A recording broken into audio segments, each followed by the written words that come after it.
यो केटी चाहिँ छ जहिले उसको रुममा जाँदाखेरि पनि मलाई नै हेपिराखेको हुन्छ हो। अन्त मेरो रुममा आउँदा मलाई नै हेपिराखेको। तँलाई शरम लाग्दैन यस्तो इनोसेन्ट फेस बोकेर चर्कालाई हेर्न? अलिकति माया गर्नु भनेको यहाँ मेरो बुनु छ। खै बुनु तिम्रो हात ल्याउ त। I love you.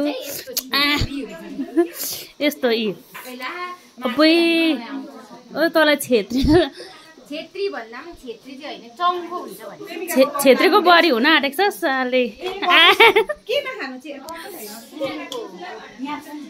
मान्छेहरू चाहिँ यतिसम्म पनि छन् कि अब भविष्यमा के जान्नु होइन, छेत्रीकै बुहारी हुन आँटेका छन् होइन।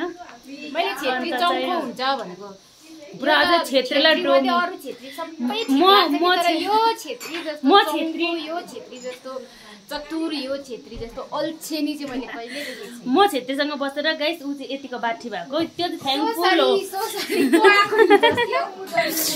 र यहाँ हाम्रो अर्को छेत्री छ बिष्ट, उहाँको चाहिँ यो पेवा हो मेरो। यो चाहिँ मेरो उहाँको लागि हो। है त हेर्नुहोस्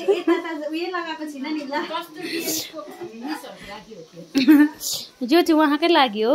तपाईँ जहिले आएर गर्न सक्नुहुन्छ। यति नै छ ल गाइस, बाई बाई। भेट त गाइस।